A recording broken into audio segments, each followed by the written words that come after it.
Hello. Hey, Alexis. Hey, Sav. We're back with another episode of Chrysalis Collective, the podcast. We're going to be chatting about all things birth control, a fun topic, somewhat taboo. Controversial. Yes. Yes, this is a very non-judgmental episode. It's an episode about lived experience. It's not meant to be shaming or even considered advice because you do what makes sense for you. Literally, your body, your choice. We say that in, when it comes to abortion talk, when it comes to a lot of other topics, and it definitely relates to this. Your body, your choice. If you feel like birth control is right for you at any point in your life, then that is the choice for you. And at one point, it felt like it was the right choice for me. At one point, it wasn't my choice because I was kind of forced on it, but then I got off of it and then chose to get back on it. So it's been a evolving journey, to say the least. Tell us about it. Well, I was put on birth control when I was 16. My mom took the liberty of being that overseeing, protective, fearful, and caring mother, and decided that was the right choice for me at the time. She was a teen mom, so that's something that she didn't want to have be the case for me. So in that, she made the decision to put me on birth control on Nexplanon because at 16, I wasn't going to be taking a pill regularly. I wasn't going to be... My mom would try to give me, vitamin gummy supplements, and I still wouldn't take those. So she was like, I know this girl is damn well not going to take a birth control pill. Yeah. And didn't want to risk it, so I got the implant put in. And I remember the conversation of how it happened was me on my way to go get dropped off at my boyfriend's house after spending the day volunteering with her at work. That was kind of my reward. It was like, okay, fine, I'll let you go see your boyfriend. And on the way over there, she just could sense that something was different with how I was acting with that partner. Because I had little boyfriends here and there, but with him, I had lost my virginity to him, so she noticed that it was just a different kind of attachment, and she just sort of asked me, are you having sex? And I was just like, yeah. And of course that went into a whole big conversation, and it ultimately wasn't much of a conversation though, because she just decided to put me on birth control. And after that, I would kind of just not really feel like myself. I remember my periods being super weird. I wouldn't get them for months, and then when I would get them, it'd be weeks of nonstop bleeding, and my period was just super sporadic and all over the place. So I, at 21, decided to get off of it for a short amount of time, and then I got into another relationship. So I was like, this is what I know, and this is what's familiar for me. Sure. So let me go back to that, and got it reinserted. And then after that, when I was in the Peace Corps, I had another stint of having to get it put in. And so it was always this thing though of wow, I don't feel like myself when I'm on it, and I know that I don't really like having it in, but I think that this is a necessary thing for me because this is the only option I have known besides using condoms, which sometimes I wouldn't use, and birth control was always at least I have this to protect me.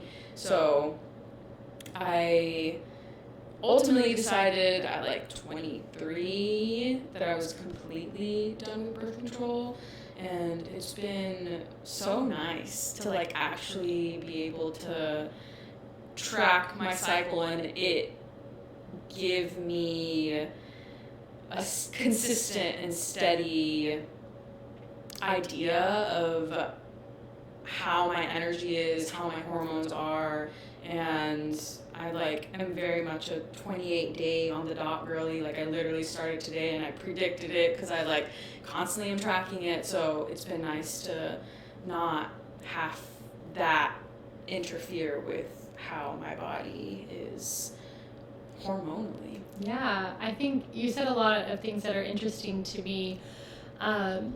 Just number one, the relationship with your mom and the situation there, having that choice to choose to use birth control, having that kind of taken from you and having it be like, okay, no, this is what you are doing. Mm-hmm. You have to do this because of her own trauma mm-hmm. with being a teen mom and her own story and wanting to prevent that for you. But like, where you were having safe, protected sex before that with condoms with your boyfriend, and like, that is interesting to me, just like removing that efficacy from you put you in a position that was also risky. Like, mm-hmm. it's still risky to have sex without condoms. Exactly. And like, STIs are not something that were really in the grand scheme of things. Sure, they were touched on when talking about condom usage, and it primarily was looked at as a form of birth control, though. Like, mm-hmm. as if you do this, like, we just want to make sure that you don't get pregnant. And like, STIs is kind of like on the back burner of the pros that come to using that kind of method for birth control. Well, it's difficult for parents, I think, especially like an older generation of parents, to talk about things that they might not understand mm-hmm. either, you know. And so if someone isn't knowledgeable on STIs and preventing them, then it's not going to be a part of the conversation. And it's similar to, like, your whole story made me think about, like, your mom's reaction was very, I think it's what a lot of parents probably have in the same way. Like, it's no judgment or shame on that reaction, but like, it is very reactionary mm-hmm. And there is nothing else you can really do for a 16-year-old who's having sex, who doesn't have an intimate understanding of their body and of fertility, mm-hmm. and who doesn't understand or feel connected to their womb and what, you know, their cycle is from a young age. There's nothing else you can do at that point besides give them birth control, because you're already at an age mm-hmm. where you are going to rebel against, you know, really whatever's put in front of you. So you can't be like, oh, here you go. Here's taking charge of your fertility. Go mm-hmm. learn this. I trust you, you know. Exactly. Like, that's an unrealistic expectation for a teenager. But if you are able, like, I just wonder what it would look like or how it would be different to have those conversations from, you know, say the age of 5. Well, like, continuously giving that power and autonomy back to the child of, this is how your body works, the intimate understanding of the fact that you don't get pregnant the entire every single day. Exactly. Like, you're not fertile every single time. Now, like, when you hit puberty, it's not just like, well, any day now. Yeah. It doesn't matter when you have sex. There's a possibility. There's a risk. There's a chance. Like, that is very much just not the way it works. And if we knew that from a younger age, then we would be able to make more informed decisions. Yeah, absolutely. And to feel empowered in the decisions around sex and birth control. If it is something that you decide to use as a teenager, you know, then you are making the choice because were you educated on birth control as a teen? Like, did you know about the different types of birth control? I think the only way that I did know about different types of birth control is because my friends were also put on other different types, and they would tell me, like, oh, I tried this one, but this one made me feel like this, or mm-hmm. I had these side effects. And so it was like, okay, well, I know I don't think that I want that one, and like, the pill doesn't seem like something I'm going to keep up with. And like, it was just very much word of mouth. It was peer led and peer based in my education, and not so much somebody sitting down and giving me a clear understanding of what my options were. And I know that my mom and I talked about it a little bit before I got it, but it was just so like, okay, you're going to get it, and like, we're going to the doctor. And she was the one that was more so looking at the things for me and making the decision, because she at the time felt like, well, I know my daughter best, and I know what's best for her, you know? Yeah, and she was doing what she thought was right for you and protecting you in that way. But I'm curious to know, like, did your doctor explain to you side effects or explain to you options, or like, do you remember like what your OB-GYN in that appointment was like? Every time, I'm just thinking of like little 16-year-old me being in the OB's office. It's like such a cold, sterile, like I just remember being so scared, and like I know that this thing is gonna like hurt, and because I got the implant, so it wasn't so much arm. It wasn't so much about like she had listed some possible side effects and how it would be with my incision and everything, but it was so much more about the actual procedure, and like what that meant and how to take care of it. And I'm like touching myself in the spot where, you remember. Sometimes I like randomly will still get little like pinches, and it's like, I don't know if they're like little phantom pains, but like even after I got it taken out, and it's like sometimes I still always feel like a little pull. Like interesting. It is very interesting. Very interesting. Because I've in the same spot I've gotten it inserted and taken out, and taken out. Yeah, your body remembers. And it's a part of you, like that's part of your story, so it makes sense that it's like held within your body. I'm like soothing myself. I know, if you're watching on YouTube, you can see Alexis rubbing her arm. I love it. No, thank you for sharing your story, because I think it resonates with a lot of people, just to have those choices taken away, even if it's coming from a loving place. But you got off birth control at 23, so it's been a few years now. What has that journey been like? I think that journey really catapulted me into where I am in my womb wellness journey. I think that was really the inception for me, because I had been doing postpartum work already and like studying, getting my certification in learning more about the womb, and just the creative center, like really diving into the holistic birth worker-y side of all of it, and the whole, just like holistic in general. It was just like, oh, there's so many hormones constantly being like pumped into me, and you're on birth control all the time. Even if you're not having sex, you are still preventing pregnancy. Exactly. And so I was like, it makes sense why I don't feel like myself. And it had gotten to a point where like, for months on end, I was just like slowly, constantly trickling a little bit of blood.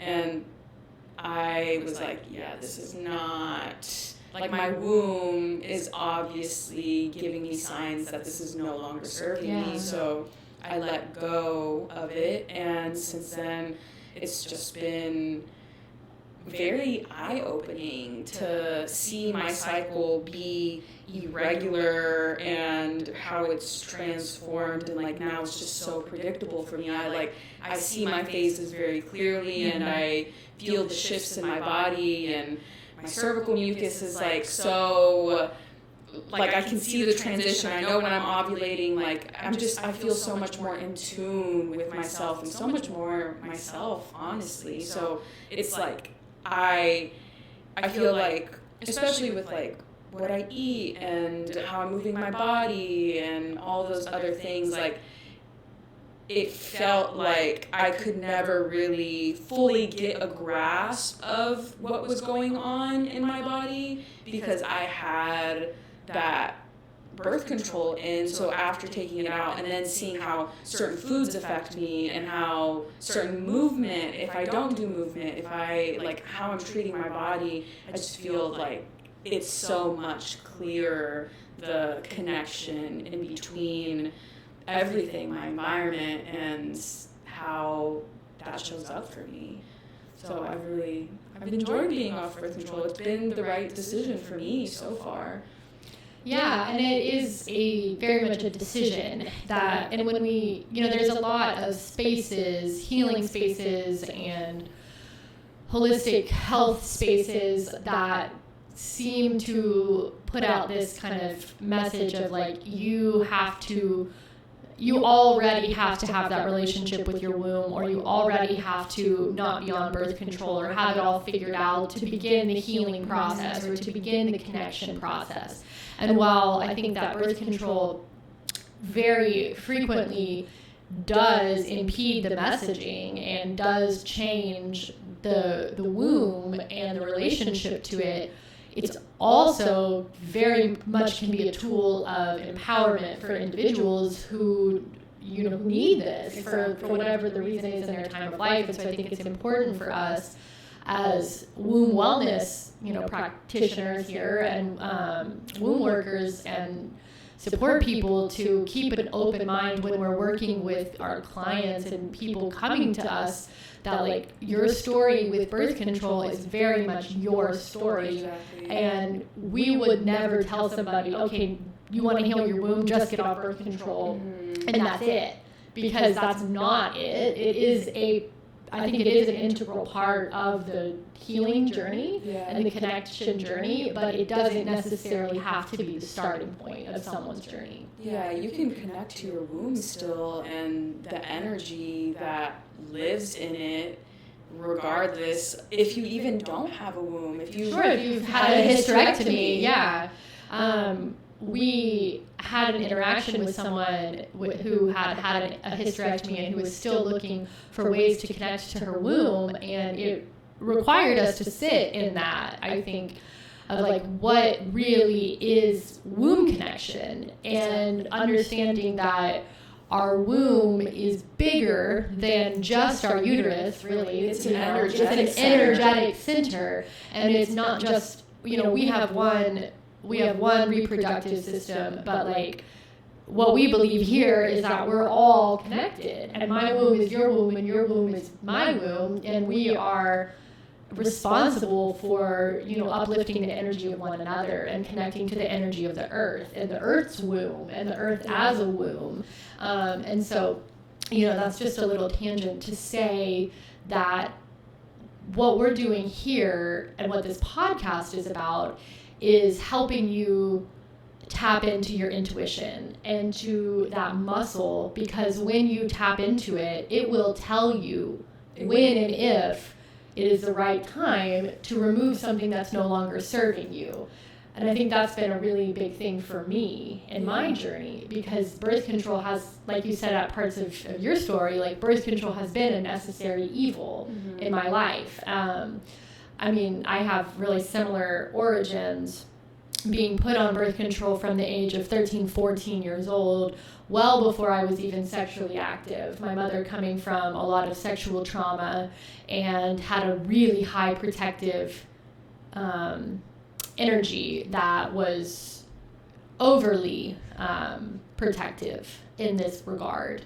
And I was put on, I went back and forth from Depo-Provera to the birth control pill, and Depo is a very, very strong form of hormonal birth control.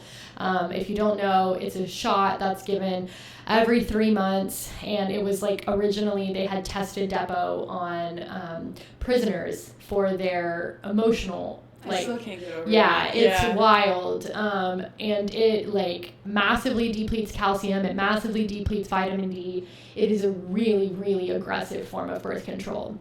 If I'm going to talk about like, I don't want to steer anybody any sort of way, but like that shot is, I don't think anybody really needs that. There are so many options, and that doesn't have to be the one that you go with if you are considering birth control. But anyway, I was on that on and off from 14 to 17.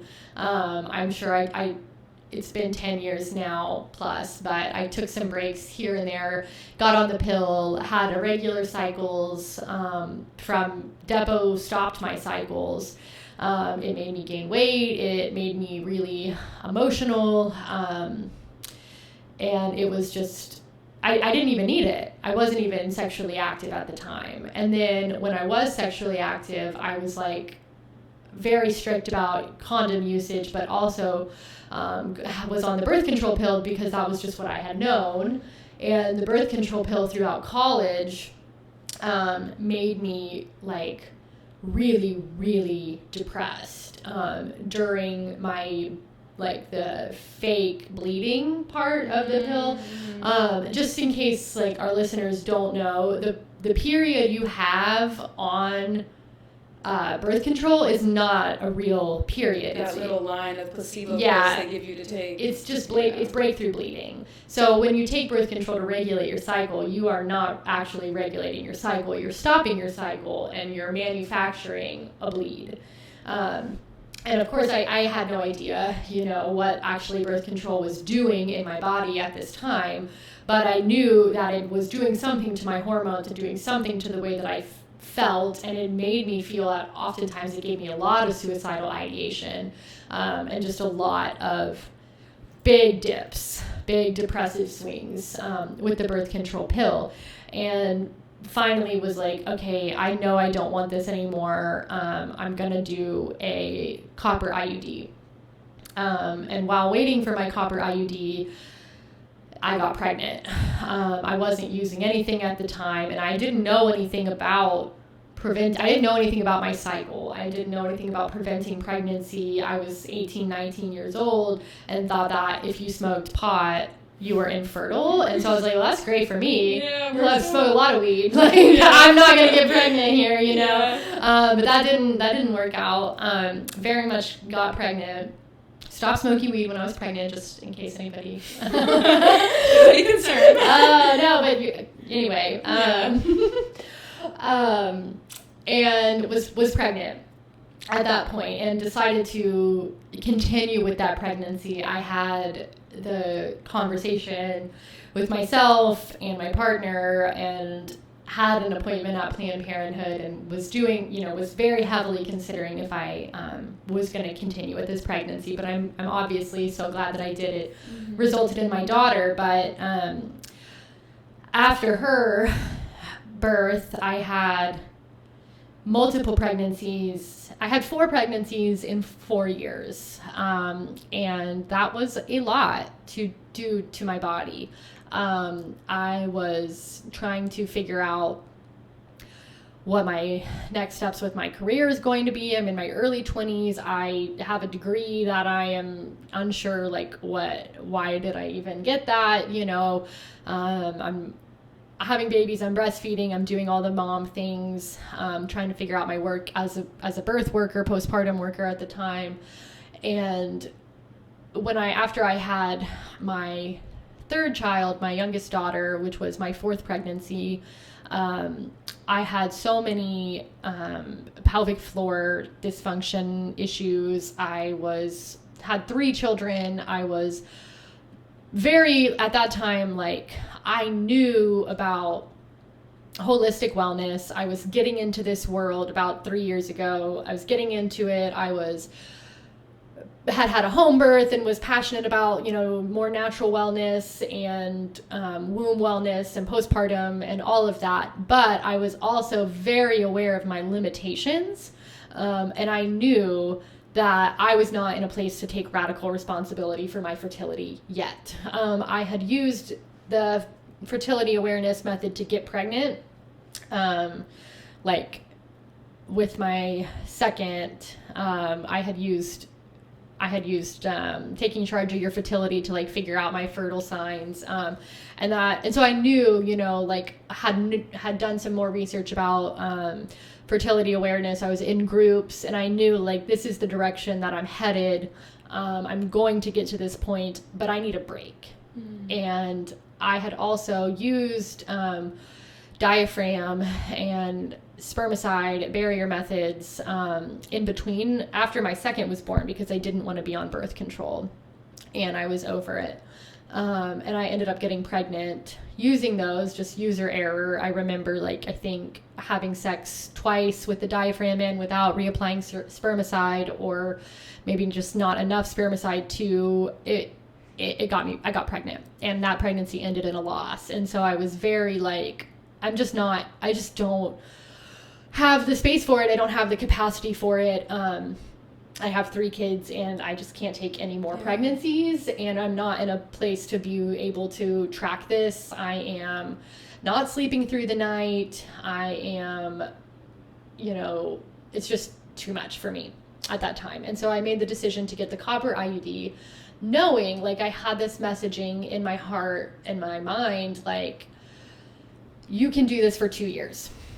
Your body can handle this for 2 years while you get your pelvic floor strong, while you recover from pregnancy, while you finish out, you breastfeed 2 more years, whatever. And you get your life, you kind of get your life together, Savannah, like, figure it out. And then now it's time. And that's where I'm at now. Well, it just gave you that kind of peace of mind. Absolutely. That, like, this is helping take off some of my mental load, and it's what you were needing at the time. Very much so. Yeah. Needed a break, and needed the certainty of that, and an opportunity to still to use a form of birth control that in my mind was the least, like, it would do the least amount of damage to my cycle. Even though copper IUDs, they do change your hormones. They change your cervical fluid. They can cause inflammation in your uterus, and they can change the way your body processes copper. You can have low zinc. It can cause you to have low magnesium, low calcium, all of those other things that can impact your hormones. But for me, I've been really grateful, even though my IUD has come with side effects, like, it's annoying. It feels like it's sticking in my cervix all the time. And I feel like I kind of embody that. I feel like I'm just like, there's always like, something is bothering me and I'm pissed off about something, because it's that IUD is like in me all the time. But ultimately, it served its purpose, and now I have a very intimate understanding of my cycle, knowing my fertility signs. And I do feel like even with the IUD, I still very much embody the phases of my cycle. Like, I am luteal as hell right now, and I know that. And I could tell ovulation is coming, because I was getting, like, really emotional a couple days ago. And I literally cried yesterday, and I started today. So I feel you. You can feel it when it's coming, those shifts. And so I'm definitely now at a place of being able to take radical responsibility for my cycle, and to share that responsibility with my partner, through the last couple of years of educating about cyclical awareness, fertility awareness, and all of the things that we need to do to be responsible if we are hoping to prevent pregnancy, or if we ever chose to have another baby, how that would fit in our life. But so that's where I'm at. I'm here in this space, but I'm also, I'm here as a womb worker, but I'm also very much in the position of a lot of the people we come in contact with, because I have used contraception and birth control, and I am figuring out how to still have that relationship with my womb. And right now, my womb is like screaming at me, it's time to take this out. You are done with it, move on from it. And so I'm going to do that with my next bleed. Nice. Yeah. I'm glad that you have that planned. And I just also want to serve as a reminder that regardless of where you're at in your journey with birth control, with contraceptives, with any method of, all of the birth control things, right? You're deserving of having that connection with your womb. You're deserving of tapping into that intuition, and it doesn't mean that, you have to be a certain way in order to get that you can just tap in because it's innate. It's within innate. You. It's within you, and it's bigger. It's bigger than whatever you are doing, you know, at this part of your life. If you're using birth control at this time of your life, your connection to your womb is bigger than that. Yeah. And, you know, there is still space for you here and grace for you here. And I feel like we could have a whole other episode about cultural things around birth control or medical things around birth control. You know, a lot of people are given birth control to help with period pain, endo, PCOS, all of that kind of stuff. And that's I feel like that's just a whole other conversation. That's like a whole hormone conversation. Sure. That's good. Yeah, let's put that on the list. But I think what we're doing here especially with our Empowered Period workshop is to change the narrative around, you know, period education and cycle education, because if I had known what ovulation was, you know, and when it happens, and it's not just on day 14 all the time, you know, if I had known that, then like, what would my choices have been different? I don't know, you know, but the hope for the future generations is that we are trying to impart knowledge and innate wisdom and show these people that come to us that they have the innate knowledge and wisdom to connect with their cycles and connect with their womb now in a way that has nothing to do with reproduction, but has everything to do with self-awareness and self-efficacy, sovereignty and autonomy. Absolutely. And change the whole narrative around womb wellness and period education. Yeah, because it's a space that I know I would have wanted, and we talk all the time about how it's a space that we would have wanted as kids at our age, coming into puberty, having such a different perspective on what it means to have a womb, what it means to have the ability to connect with ourselves in such a deep and intimate way. Like, what kind of space would that look like? And so now we have those spaces that we're creating, and we get to share that and have families and young people come and get to connect in that way to their wombs. We have a workshop scheduled for late March at Heart of Houston Birth Center for anyone who is looking for a more womb-centered approach to period education. Yes, that is March 17th, and you can head to our Instagram, which is at the _ Chrysalis _ Collective. Yes, and you can register for that March 17th. It's 2 hours long, so it should be pretty manageable for our young people we are so grateful that they will trust us in that space. And then we also have in Houston, we have our full moon gathering this coming full moon in February, full moon in Virgo, which is February 24th. Yes, at Eastern Glades Park. We'll be there from 6 to 8 p.m., taking in all the amazing full moon energy, healing, and illuminating what we're wanting to bring into our awareness, into our bodies, into our wombs. It's a beautiful space. It'll be a beautiful night. And then we are also working with people individually and in group settings. And so if the full moon circles sound appealing to you, but you're looking for more of a private, intimate gathering, we are bringing them to your home, and not just on the full moon, at any day that works for you. We have an entire womb wellness what's the word for it? Just an agenda. We are bringing an agenda to your home.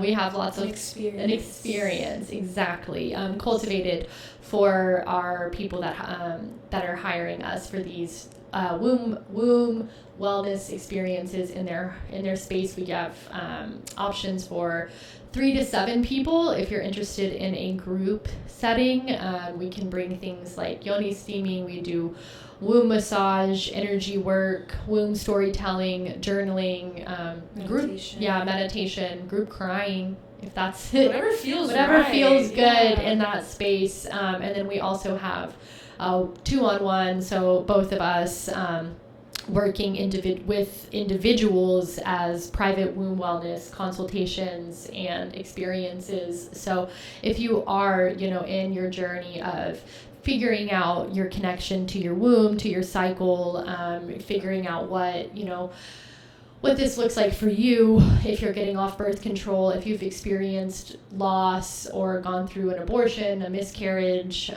pregnancy, postpartum, anything that is a transformative experience with your womb, menopause even, or you're just looking for a way to honor your cycle, these private experiences are for you. Yeah, and we pour so much into the spaces and the people that trust us enough to be vulnerable and share such a intimate connection, and we're so grateful that we get to experience that with others. Absolutely, yes. We do not take it lightly. So anybody that comes to us, we sincerely appreciate your trust. And the ability that we have to hold space for you comes from your trust in us. Exactly. All right. Well, we'll see you next time. See ya. We'll be talking about postpartum. Postpartum.